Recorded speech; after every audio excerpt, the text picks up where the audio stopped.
All right, it's a live episode of Locked on Pelicans. Do the New Orleans Pelicans have another move up their sleeve this offseason, or are they done? Let's take a look in today's live episode of Locked on Pelicans. Plus, we're going to answer your questions. Let's go.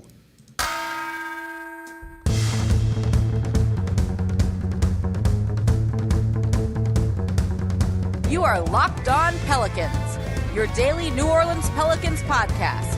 Part of the Locked On Podcast Network, your team every day.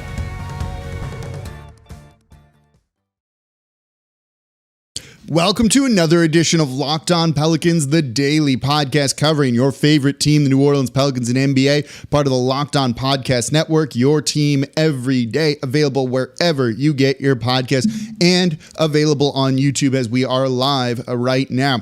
I'm your host, Pelicans Insider, credential member of the media, Jake Madison, at NOLA Jake on Twitter, here with y'all on this Thursday night, but it counts for the Friday show. We've been doing these mostly this offseason. We'll keep them going until the games pretty much start. Live shows every Thursday at 6 p.m. This is my chance to interact with y'all, and these are a lot of fun, so I appreciate you all taking time out of your evening to join me here. And of course, thank you for making Locked on Pelicans your first listen today and every day. We're free and available wherever you get your podcasts and available on YouTube Monday through Friday. Did I mention free? Completely free, no paywall or anything like that. Just giving you the topics you want to hear, covering the biggest stories around this team. We killed it with the draft, free agency, and now summer league.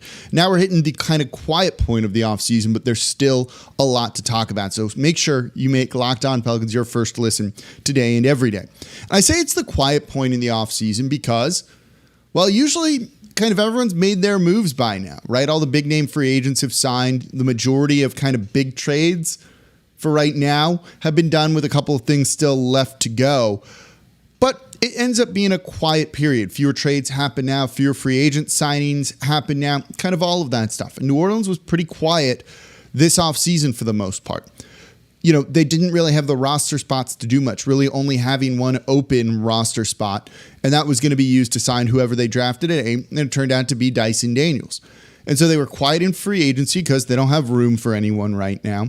And you know, the trade market is a little bit stagnated because we're kind of waiting on stuff with Kevin Durant, potentially Donovan Mitchell as well, though the Pelicans wouldn't necessarily be in the running for either of those two guys. And we are certainly not going to get into Kevin Durant and all of that stuff today. But maybe the Pelicans want to be a facilitator in one of those. And so I think one of the reasons you haven't really seen them make any sort of move, and I saw people kind of freaking out that they didn't make a signing in free agency as if they had a lot of money to spend, and they didn't. So they were just kind of really hampered. And so the question I have for y'all today, and let me know in the chat over here, and I'll get to your questions in a second here. West Bank Rick says, let's go. Of course, let's go. It's a Friday, Thursday live show, and we love these. Do you think they have another move lined up, or is this team going to be comfortable standing pat and going into the season with the current roster? Are you happy? Would you be happy with this current roster with the team? Basically the guys from last year plus Dyson Daniels, and then adding Zion Williamson into the mix. I think they like that idea. I think they feel really good. Don't forget, this was a team that took the Phoenix Suns to 6 games. I think they feel very comfortable about where they are. Adding a guy like Dyson Daniels, who can maybe contribute a little bit this year, add Zion to the mix, which is going to make you so much better. Well, I think they feel pretty comfortable that they're on kind of the right trajectory to kind of move on up in the Western Conference. And we'll have a bonus episode at some point this weekend talking about the over-under for the Pelicans. So, do you think are you fine with this roster, or do you want someone changed? Donald Hawkins says, don't like Graham. Of all of the guys they have on the roster that could get moved, I think it's him and Jackson Hayes are the top 2 that could get traded away. And so, yeah, I don't think New Orleans is in love with him either, particularly with the money they gave him. But I think they are also not going to trade him for pennies on the dollar. I don't think he has a ton of value around the league because, frankly, he just wasn't a very good shooter. Josh says we need to trade Graham for a first-round pick. You're not going to get a first-round pick for him. The Pelicans traded, the reverse lottery protection in a draft pick for Devontae Graham. You might be getting No, you wouldn't even get that. He had a down year. I don't have his numbers in front of me, but he had a down year, and so I can't imagine New Orleans would be able to get a first-round pick for him right now, particularly also because, they paid him. And I think that puts him in kind of a bit of a spot when it comes to that sort of thing. Let me make this bigger so I can see the chat here. We'll get into some of your questions here about the G League as well and Summer League, all of that. But no, unless a team really values Devontae Graham, then maybe. But of course, they're certainly they're looking to try and move him. I just don't think they're going to make a move to make a move. The other thing to think about is, as we mentioned, right, it's a quiet period because there's not really tremendous free agents or anything like that available right now. If they move Graham, who are they going to replace him with? Who's coming in and either taking that role or going to get another role? If you can't have one of those guys lined up, well, then you may as well just keep him and let him play, right? Because he can at least give you some shooting, and maybe you try and kind of rehab his value a little bit to see if you can get him going, and maybe you up his trade value. He still averaged 12 points per game last season. The problem was the 3-point shooting was down at 34%. It's not an atrocious number. It's just not a good number. He got arrested for the DWI, I believe is what it was. It's not the biggest deal. He's going to get suspended for 2 games, maybe a game, and that's kind of that. So I see that Flight Mizark says that, but don't do that, obviously. Don't drink and drive. Don't get a DWI, but in the grand scheme of things, to his career, that's not going to really end up mattering. And I don't think New Orleans is going to be like, well, we got to get rid of this guy just because of that. They want to get rid of him for other reasons. So I think you look at it and he's still going to be here unless they get a trade that blows him away, or it's included in salary as maybe, a trade to help facilitate a Donovan Graham or Kevin Durant trade without either of those 2 players coming back to New Orleans. Fourth Avenue Entertainment says, thoughts on Jonas Valanciunas' charade skills. That was pretty good. I probably wouldn't have guessed LeBron James seeing that. LeBron flops. He doesn't flop as bad as some other guys do in the league, but that was pretty funny to be able to see, and that's certainly going to kind of add a little bit more feistiness, beef to these Lakers games next season, as if they already wouldn't have those in the first place. So it's kind of funny, but that was pretty good. But I would never have guessed. None of us would have actually guessed LeBron James when it came to that one there. So Jose and Kyra over Graham, sure, but they're already over him, right? But he's still a guy that can play. You don't just move him and not really have a replacement for anything like that. So I think that's one of those things where it's important to kind of keep in mind that unless you have a replacement, you don't just give away a guy for no reason or give up assets along with him just to get him off your team, which could be the case in moving Devontae Graham. Marcus LeBlanc says, what's up, Jake? What's up? You didn't know I was doing a live show? I've been saying on the show we do these, and we do these almost every Thursday at 6 p.m. Central, so mark your calendars there. So let's wrap up this segment here. Let's get into the next one where we'll answer more of your questions. I don't have as much planned out for the next couple, so we'll take your questions and that'll kind of lead us in our show.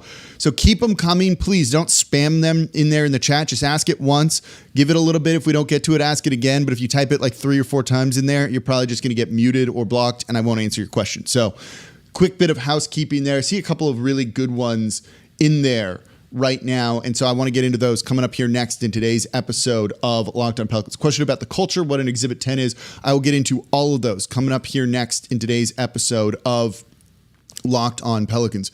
Before we get to that, though, today's live episode of Locked On Pelicans is brought to you by BetOnline.net. BetOnline.net, the fastest and easiest way to check in on all of your betting needs. You can find your favorite sports and events all at the #1 online source for odds, lines, and games. Find reviews and news from every league, including Major League Baseball, NFL, NBA, NHL, combat sports, esports, and even golf. So it continues to be your top resource for your sports wagering information. BetOnline.net. Whether you want live in-game betting, scores, and podcasts, they have you covered. So head to BetOnline.net today or use your mobile device to learn more about the trends and the action happening today. BetOnline.net, where the game starts. And thank you for making Locked On Pelicans your first listen today and every day. We're here Monday through Friday for you all, talking about everything you want to know about the team. I see a question about the uniforms in there. I'll touch on that in a second, even though you all ask me this every time, and I'm going to tell you the same thing. There will be at least one change, not the change you're hoping for, and probably not big enough to make you all happy, but I'll tell you in a second here. Yes. Locked On Pelicans, first listen today and every day. And by the way, go check out the Locked On NFL podcast. They're running a top 50 most valuable players in the NFL from the odds makers at betonline.net. It's wherever you get your podcast and available on YouTube. If you all know Ross Jackson, host of Locked On Saints, I hung out with him this past weekend, which was very fun. We have our national show, Locked On NBA, and there's also Locked On NFL. That's kind of the national show that covers all the topics around the league. I host the Wednesday episode of Locked On NBA, our national show. He hosts one of the days, I forget which day, of Locked On NFL. So you've got New Orleans representation going strong here on the national level when it comes to Locked On too. So make sure you check out Locked On NFL if you don't already, alongside Locked On Saints. All right, the uniforms. I saw it in there. I'm seeing where they went. I'm going to touch on this again, right? I don't think you're going to see a change to the whites, though you might. The blues are what they are. You'll see a change to the red. That's it. That's all I can say. Change to the red. Not going to be nearly as dramatic as y'all hoping for. There's not big wholesale uniform changes coming that I'm aware of. I have seen them. I think it looks good. That's it. That's all I can say.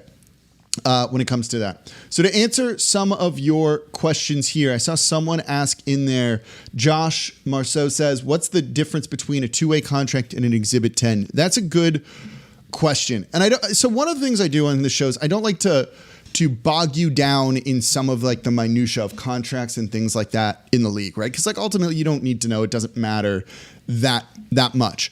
What a two-way deal is you're allowed two-way contracts where these guys basically primarily play in the G League, but they more or less get 45 days of service at the NBA level. So they're guys that are paid by the team. It pays more than a standard G League contract. You can play at the NBA level without signing a new deal.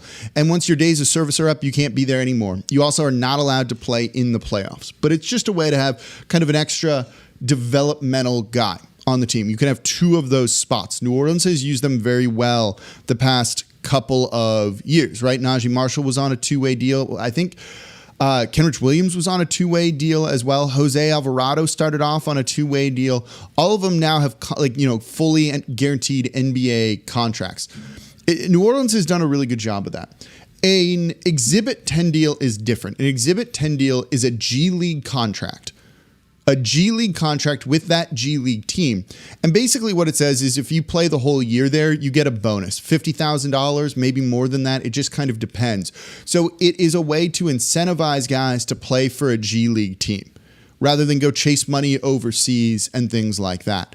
So instead of leaving that team early to go get a bigger contract over, in Europe somewhere or China, wherever it is you might be playing, you just get a bonus when you finish out your contract with this G League team. So it's a way to incentivize guys to kind of play in your system. You can give that to a guy to stop them from going to another G League team and another NBA club that owns it. So that's why those can be useful. So we heard that I think it was Plowden signed an Exhibit 10 deal with Birmingham that kind of keeps him in the New Orleans system, the Birmingham system, as opposed to letting him just go sign with any other team. It's just a way to incentivize them to do that a little bit more. All right, so keep your questions coming here. Of course, we'll go for a little bit longer here on the live chat here. Do the Pelicans have another undrafted gem in John Butler? I mean, maybe. Again, don't read too much in. Exhibit 10's Keith Smith asks, you can sign as many of those as you want, as many roster spots as you have in the G League. But that's a good question. I'm not exactly sure off the top of my head, but I believe that's probably what it ends up being.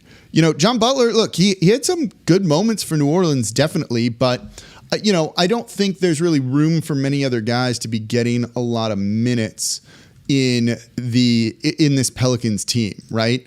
You can get them into the G League and see if they develop, but getting out of there is also not the easiest thing to do. So kind of keep that in mind. He's 7'1", really good size. He's more of a wing than a big man, which I think is kind of cool, kind of fun to see, that kind of size on the wing. But, again, he's not going to get minutes here, so I don't know if that's something that is going to really happen, and he definitely needs to fill out some more. But he only came alive towards the end of Summer League, right? Not in the beginning when he was playing a little bit. And I think, when you look at it, they have a number of guys we like a lot on the G League. Plowden being one of them. Servetus looked really good for the Pelicans in Summer League too as a stretch big. Those are the guys I'd be probably looking at a little bit more than Butler. That showed me a little bit more top to bottom over a longer period of time in Summer League. GZ Go Hard here says, what's going to happen with EJ Liddell now that he's out? I don't know. He could end up being the guy that signs that other two-way deal if New Orleans kind of wants to do right by him. Maybe they still try and sign him to an NBA contract, but just what an awful start to his NBA career. But no, we don't know yet. Alvin Porter says each team has 6 Exhibit 10 deals. Okay, that's perfect. Thank you for filling me in on that one. So, with EJ Liddell, it's a shame, and it kind of puts them in a weird spot, right? Like, they want to be competitive next year. You're going to need those roster spots. You might need that two-way deal, but it's just one of those situations where it's like, it sucks, right? Like, there's not really much else to say there, and we'll see what the Pelicans end up doing about him and trying to make it right by him or not. Again, it can be a cutthroat business at times, but that isn't generally how the New Orleans Pelicans have operated. So I think they'll try and kind of find the right thing to do for him.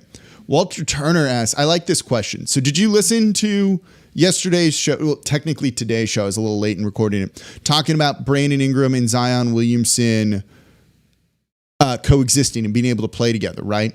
So the question here is, what's Brandon Ingram's stat line going to be? What's the prediction here? Can I guess 23.8 points per game? Am I allowed to say that, which he's done 2 out of the past 3 years, and then 22.7 last season? I think he's going to be really good again for New Orleans. I don't necessarily see his scoring going up. I can see his efficiency going up. I think he's going to be a much better 3-point shooter next year than he was this past season. He's going to get a lot more catch and shoot looks. So I think it's safe to say somewhere in that, 24 points, maybe on the high end for him, but assisting a lot more. And just kind of being Brandon Ingram. The dude is so good. So good, right? Like, he is just as consistent as it gets, and that's at an all-star level. And just doesn't deal much with social media. I know he's rapping a little bit now. Just goes out and plays and absolutely loves basketball. He's just kind of the type of guy you really want to have on your team. Like, I don't need players to love the game, right? I actually don't mind if they kind of look at this as a job and they're not naturally just in love with basketball. It can be a job. That's okay, as long as you're good at it and you perform it well. BI definitely does love basketball, loves hoops, and it's a quality you really tend to like about him. Matt Harrison says 25, 7, and 7. That's not far off from what he did last year, to be perfectly honest, right? Joe Nelson, you're going to have to watch the first segment. We talk about Devontae Graham. I don't think the DWI is going to really matter much in the grand scheme of things. Energy Slayer says, as what Willie Green said, everyone will bring the ball up when it dictates it. Yes, right. That has to do with his 0.5 mentality. And when you look at the starting roster, and I saw someone say, what's the prediction for the starting 5 in there? If you say that was your question, I'll shout your name out. It's obvious, right? What the starting 5 is going to be. It's CJ McCollum, Herb Jones, Brandon Ingram, Zion, and Jonas Valanciunas. 4 of those guys, not counting Valanciunas in this, can bring the ball up the court, right? It just gets you into your offense quicker. I talked about it last week when we talked about the NBA rule changes with the take fouls, that they're going to have opportunities to run a little bit more than they did last year. And they're going to be really good at running because 4 of those guys can basically start fast breaks for you. This offense should be terrifying in a good way if you're a Pelicans fan next season. They should be really good, really aggressive, and I'm excited to see what they're going to do. They should be, in my opinion, a top 5 offense next season. I don't think that's really much of a question. Peter says, what's the next 4 off the bench? I'm probably forgetting some people here as I'm trying to do this as much as possible without looking at other screens here. But I think you're going to see Jose Alvarado kind of be that first guard off the bench for New Orleans. Depending on what they do with Jackson Hayes, he could get right on in there as well. I think those are guys that are going to get minutes early on for the Pelicans, depending on Larry Nance and his role as well. And then, of course, I think maybe number one should be Trey Murphy III, right? He's in line for a significantly bigger role with this team. We'll end on him, then we'll go into the next segment here. I do think Trey Murphy is going to be in line for a massive role with this team, as he should, right? As he should. He should get significant minutes. He was key for sparking that comeback against the Los Angeles Clippers in the play-in tournament finale, championship, whatever it is you want to call that. I think he's a guy that is going to be able to get some run with the starters to provide some defense, switchability, guard multiple positions there. And he's a really good three-point shooter. I think having that guy out there with his size, excellent. Flight Mazark says that was his question about the starting five, I think. So there you go. I do think Trey Murphy's in line for, close to, I don't know if they'll play him 30 minutes per game, but he should definitely be getting closer to that than not getting closer to that. Do you think we can? Oh, that's a good question. Let's get into that one next. I love that question from 4th Avenue Entertainment. I might turn that into a whole show at one point. Do you think we can have a lethal small ball lineup? Let's get into that coming up here next in today's episode of Locked On Pelicans. And thank you for making Locked On Pelicans your first listen today and every day. We're here Monday through Friday for y'all, breaking down everything you want to know about this team, whether it's Summer League, free agency, the draft, what other moves this team might make. We're going to be talking about it all here. And of course, we're going to be getting into everything off season because the season's going to be here before we know it. And today we're doing a live episode of Locked On Pelicans, answering your questions. And I'm excited by some of these. You guys have some good ones going, so we might go for a little bit longer than I normally would. So let's lead with that question that was a great one from 4th Avenue Entertainment. Do you think we can have a lethal small ball lineup? So let me ask you all this. What constitutes a small ball lineup to you? Is it basically just lacking a center? Because when the Pelicans go small ball, is anything actually going to be small? Right? If you're going to have Zion out there, if you're going to have Brandon Ingram out there, you would assume Trey Murphy is probably going to be playing the center in that position, right? For your team, more or less. That's kind of that's kind of the front court for the small ball lineup. And let's call it CJ and call it Herb Jones as well. So basically you're subbing out Jonas Valanciunas for Trey Murphy. Is there anything, right? Like that's the small ball lineup, in my opinion. Do you agree or disagree? Let me know. Do you see a different kind of small ball lineup? But if it's that, right, like that's a freaking tall lineup. That's a huge lineup. Is small ball a lineup that's just kind of fast? Is that what it is, right? Like what constitutes some of the definition of a small ball lineup? But if it's the lack of a traditional center, which that's kind of what it feels like, right? Then yeah, you probably do have a killer one. Don't forget Trey Murphy in Summer League last year guarded Evan Mobley, who was in the running to be Rookie of the Year. Big bruising center for the Cavs, and guarded him well, right? Yeah, and so it's Energy Slayer says, I say small ball is having a 3/4 at center. Right, and that's what Trey Murphy is. He might be closer to 7 foot than we realize because he definitely grew, but it's just kind of a lack of center. And I think you can definitely do that with Trey Murphy next season. I think if Trey Murphy's out there, Keith Smith says this, I think Zion would play the 5. I disagree. I think technically it would be Trey Murphy. The 5 is who's ever guarding centers, right? That's kind of what it is. And so I think you would end up having Trey Murphy do a lot of that. Adrian says Herb has shown being capable of playing the 5 as well. A little bit, yeah. I like Trey Murphy's size there more and wingspan more. But overall, it's a good question, right? But they definitely have a small ball lineup. And it's probably with Trey at the 5. And so that's, I think, a pretty good lineup, right? CJ, Herb, BI, Zion, Trey. Like, that team's good. You've got shooting in there. You have actually a good bit of shooting in there. You have defense, you have rebounding, you kind of in creation. All of those guys can handle the ball to a certain degree.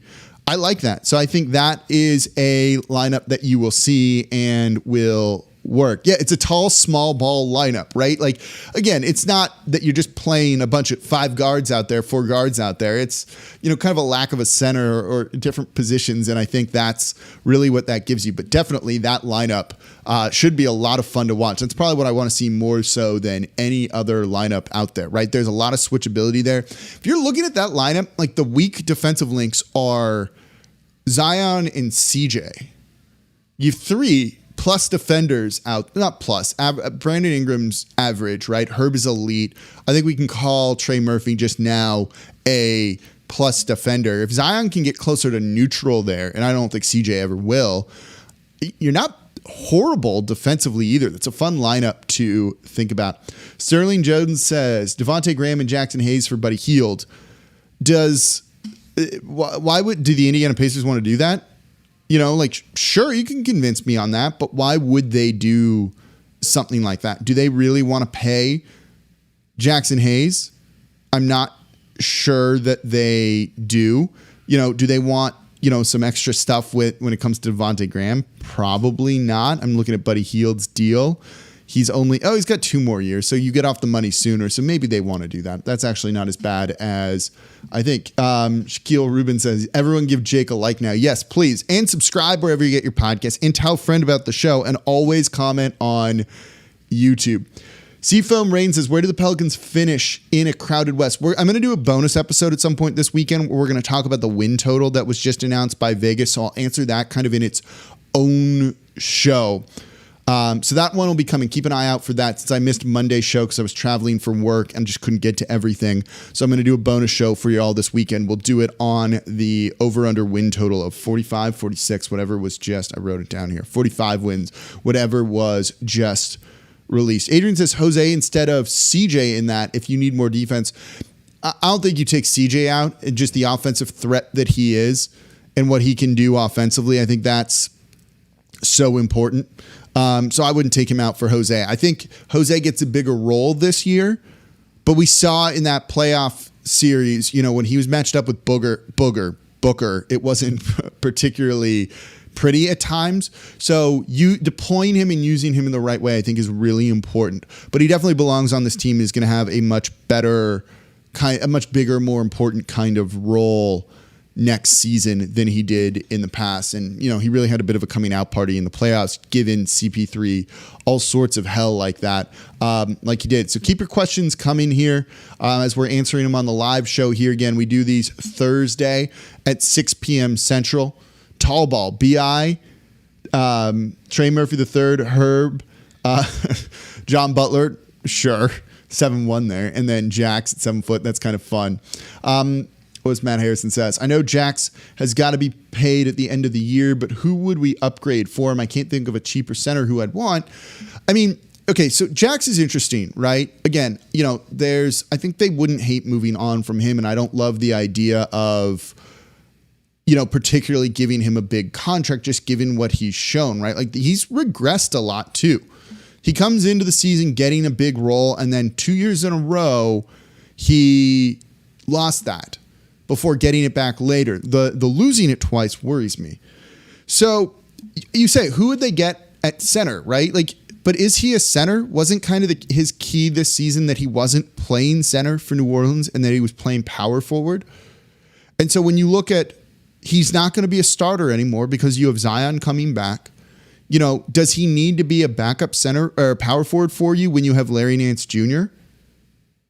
Not necessarily, right? When you potentially could have had, EJ Liddell waiting in the wings, right? So when you kind of look at it, there's the issues with his development, lack thereof. There's some issues with maturity, I think, too. And then you also have it where there's just kind of like he's frozen out just by position, right? You don't need to spend much money on a backup center. Billy Hernangomez is fine. It's just totally fine there. And so it kind of leaves Jax as like an odd man out when you look at all of the factors around him, right? That's kind of the issue. If he comes out this season, and he'll get minutes and plays amazing, then we can revisit this, but that just hasn't been how it really works Adam Stevens, who should get that second, third two-way contract. You only get two-way deals. They already have one. We'll see what they end up doing with the other one, but we talked about that in the first two segments already of the show. Energy Slayer says, I would rather pay Larry Nance for a 2-year extension. Yeah, probably, right? Like, that's what I feel a little bit better about. Doug Davis says, what about, I'm guessing that's Kyra. Notice I didn't talk about him coming off the bench. He's probably not going to be ready till around December, January or so. And so he'll just kind of be coming along. Like, that's just kind of it. It's a shame that derailed his career a little bit. I didn't think he was turning the corner like a lot of other people did. I think, he showed a moment here or two, but not as much as you would have liked to see from a guy drafted 13th overall. Still time for him to come around, and we would have probably been hoping he was going to have a big season, step up big time this year, but that's been delayed just due to the injury. So you won't really hear us talking about him much because, well, he's not going to be ready to the start of the season. At that point, the rotation is going to be, kind of set. It might be tough for him to get minutes. And so this year could still be a struggle for him to find time out there on the court. But I would expect to see him probably around, December, January, hopefully. Side topic, has the TV deal news been as unpopular as you felt it would be? I thought it was very deflating. Yeah, it was unpopular, and everyone knew it was going to be unpopular. And I can promise you, and I did a whole show about this, right? Trying to kind of give you the Pelicans' perspective on this, because I actually spent a lot of time talking with them about it. They knew it was going to be unpopular, and they know it's not an ideal solution. They are aware of this, and they know your frustrations. I promise you, they know your frustrations. And they also know that what we're going to assume is the $19.99, $20 a month Bally Sports Plus, whatever they're calling it, that lets you stream the games over an OTT app, and not having to, in addition to your Hulu or your Netflix or your YouTube TV, that's the other one, right? Where you're not getting the games, which is supposed to be kind of your TV package. They know that $20 a month isn't like an ideal solution, and that is a lot of money. Comes to about $3 a game, something like that per month or so is what it ends up maybe being. Maybe it's about $1 per game. I forget exactly what. It's one of those things where they understand and they're just going to keep working on it, and they just hope that the app is really good. I think they need to put more stuff on the app. And I've mentioned that to them, that I think they need to put way more content that is simply exclusive to Bally Sports Plus to make that money worthwhile. I don't know, podcast, something like that you can only get there, that you could only get if you pay that $20 per month. But I don't. That's what's going to make that work. They know it's not an ideal solution, but it is a solution, even if that solution sucks. So yeah, it's been disappointing for everyone, and they definitely know that it's not great, and they knew it was going to be unpopular. So that's kind of as simple as it is. Doug Rosenthal says Nope was good. He would recommend it. Is Dyson Daniels going to be a second or third stringer at the beginning of the season? Third stringer, I don't think he'll get a ton of minutes to start. I don't think there's a ton of minutes to go around once you kind of look at the starting lineups and all of that. I think, it's one of those guys that's going to really have to earn it, and it might take an injury or a player ahead of him playing poorly to get out there. But he can definitely get out there and probably contribute right away, right? Like, his defense should be good. The defense should be good for him, and he can pass the ball well, so it hits his hands and doesn't just stop. So that, I think, is good for them. Was there a trade I missed or something like that? I see someone mention, I'm assuming that's Saddiq Bey. Did something happen? Did I miss a trade? Doesn't look like it. I was always a big fan of Saddiq Bey. And that mock draft we did, I picked him over Kyra Lewis Jr. I really liked him there. Seafoam Rain says, the Pelicans need rim protection. Where could it come from? So one, I think that Valanciunas is underrated as a defensive big man. I actually do. I don't think he's nearly as bad as people make him out to be. Is he Rudy Gobert? No. Is he even DeAndre Ayton? No. But I do think he is a good enough defensive big to kind of, hold you over with that. So I don't know if they're going to find it necessarily anywhere. You had Tyreek Jones in Summer League who looked good as a bit of a rim protector and above the rim finisher. You could get him on a two-way deal, and maybe it comes from there. But I don't think they're necessarily going to have that. And There you go. Why did they sign the TV deal when they know we've been struggling to watch games legally? It doesn't make sense. I explained that. Go watch that episode I did on it. I explained that. It doesn't sound like the other options were better. It doesn't sound like the other options were better, or it was just hoping they would be better with nothing that really ended up being concrete. So I think they kind of looked at everything in the landscape of it all, and it just wasn't great all around. And they chose kind of the devil you know, which is Bally Sports, knowing that at least the games would be available for extra money. So I think that's where they ended up going there. Jared Hill says, do you think it serves CJ best to play point guard? He's such a good scorer. I think he plays better off the ball. I don't see him as much of a playmaker. No, I agree with you, right? Like if they're going to try and make him a Damian Lillard or a Chris Paul, it's not going to work. But one of the things I've been saying all off season is, they have a bunch of like half ball handlers, right? Like CJ's a half ball handler, right? I think that's fair to say. Brandon Ingram's probably 75% of like a pure ball handler. Zion's probably half a ball handler. I think they look at Herb Jones as maybe a quarter of a ball handler, something like that. You add that all up, it's about 2 ball handlers on the roster just split across 4 guys or so. So I think they kind of trust that it's going to be not point guard by committee, because that's not the best way to describe it, but something along those lines. So they're not looking for a true point, but it'll be times when CJ, the ball's in your hand, go create for others. Other times work off ball and work off of Brandon Ingram. Same for Zion, same for BI, right? That's kind of what I think they're going to be looking at when it comes to this team here. Dwayne Andrews makes a really good point too. If Golden State can win with Looney at center, Pels can definitely win with JV at center. Yes, right? The rim protector doesn't do you a ton. I've learned if they're getting blitzed all the time. You remember Omer Asik, right? I'm sure you all do. He was a good rim protector. He was, but he wasn't here in New Orleans. And part of that was because he would just get blitzed game after game, right, guys? Just driving at him all the time because the perimeter defense was terrible. So if your perimeter defense is terrible, even if you have an elite rim protector, they can only do it so much. Unless they guys like Rudy Gobert, right? And so that's kind of part of the problem with this. The Pelicans defense needs to start at containing, kind of defending the point of attack, containing cutters, not letting them get to the rim in the first place. If you can eliminate some of that, not to the point of Stan Van Gundy's thing of give up wide open threes, that is where they'll really improve defensively and how they'll start to get stops and be able to get out and run in transition. Josh says, do you think Herb Jones becomes a better spot-up three-point shooter this year? They all better be better spot-up three-point shooters this year. They all better be, because they're going to get a lot of spot-up looks with Zion back out there. I'm not going to do the math, but someone, if you're there and want to do it, you can do it for me. Zion shot 71% at the rim. Okay, what is that the equivalent of from three-point range? It's a stupidly high number, right? I don't want to write out and do the math right now, but there's a way to do that, right? 71% of 2 is the equivalent of what percent of 3 is the math equation on it. So they're always going to be taking Zion away. And I've repeated this and I will keep repeating this. You don't need shooters to space the court for Zion. You do not need shooters to space the court for Zion, because they will not space the court for Zion.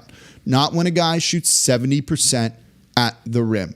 They will leave three-point shooters open to take away the shot at the rim, right? When you do kind of the order, the hierarchy of efficient shots in the league, number 1 is free throws. Number 2 is shots at the rim. It's kind of like putbacks, and then it's like attempts at the rim. Then it's three-pointers. So when you're kind of working down that, 71% at the rim is insane, and teams will always try and take that away because you're scoring at such a high rate that they will leave three-point shooters open. So you need shooters not to space the court, but to burn teams when they double Zion. No, they will leave Trey. They absolutely will leave Trey if that's what it is. They might not try to do that, but they will always double Zion over putting one guy on Zion and one guy on a shooter. Absolutely every time they'll try and double Zion if those are the choices.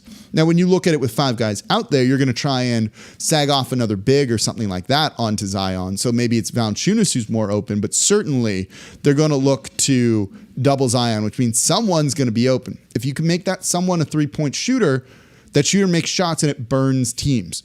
But they're not going to space the court for Zion. You're going to double Zion because he scores that efficiently at the rim and he's that special of a player. And again, we're seeing Zion 2.0, right? Zion in shape. It's 46.6% from 3, Peter says, to be the equivalent of what Zion shoots the rim. That's a nuts percentage, right?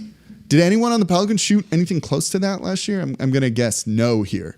So they're always going to double you. Unless someone's shooting, so what? We'd need a 40 to make the math work, right? It's a 47% shooter from 3, essentially. That's not going to work. Tony Snell's really Larry Nance Jr. shot 50% from 3 last season on 1 attempt per game So, okay, they have a guy like that. But that tells you how good Zion is. It's pretty wild, right? You don't have shooters out there to space the court for Zion. You have shooters out there to burn teams when they double Zion because that's what's really going to happen. Even Rudy would get blitzed in the playoffs because of how bad the Jazz were on the perimeter. Yeah, they started to really fall apart, and you saw it. It's not like amazing, right? So I think rim protection can be a little bit overrated. Keith Smith says, where does Jose Alvarado's improved his shooting? Look good for Puerto Rico, that's for sure. Hit a game-tying 3 that was big that sent the game to overtime. So, yeah, I think he's definitely improved here too. So that's my kind of view on 3-point shooting with this team. It's not to space the court, right? You just need consistent shooters to burn teams. That's really what it comes down to. I think B.I. will be one of those guys next year. He didn't shoot well from 3, and I talked about this in the show earlier today because he was taking a lot of pull-up threes off the dribble threes. Now he can be a spot-up guy when the defense is keying on Zion. Okay, give him more spot-up threes, and let's see how he does. If he hits those at a higher rate, closer to 38%, that's great. That's going to burn teams. CJ is CJ, right? He gets so many open looks playing with Zion. That's awesome. Trey's going to get open looks. Jose, when he's out there, he's been an improved shooter. Yes, he can shoot. That looks good too. I think when you kind of look at it like that, there's a decent amount of shooting here, particularly because these are going to be easier looks than off the dribble threes, off the bounce threes that they're going to take. But we'll definitely look at 3-point shooting, spacing, all of that as we get closer to the regular season. I'm going to have a bonus episode this weekend on the Pelicans win total. 45 wins is what Vegas is saying. Feels kind of low, doesn't it, to a certain degree? And I appreciate you all joining me here today for the live episode of Locked On Pelicans. We're going to end it on what Wavy Davin says here. Point Zion will be scary next year. Absolutely. The entire Pelicans offense should be scary next year. So please subscribe wherever you get your podcasts. Leave a 5-star review with a comment if you listen on Spotify or Apple or wherever you get your podcasts. It takes 30 seconds. That helps keep this free and 5 days a week for y'all. And of course, comment on YouTube. I appreciate everyone joining me here on the show today. This was a lot of fun. We're doing these every Thursday at 6 p.m. Central. So I'm looking forward to seeing you all next time on this one, a week from today. We're going to at least be 5 days a week through the end of this month. So a couple more shows with that, then maybe going to drop it to 3 days a week. Going to be a lot of fun. I cannot wait for Pelican season to start. I know you can't wait either. So I appreciate y'all making Locked On Pelicans part of your day. And as always, I'm your host, Jake Madison, at NOLA Jake on Twitter. I'll be back with y'all with a bonus episode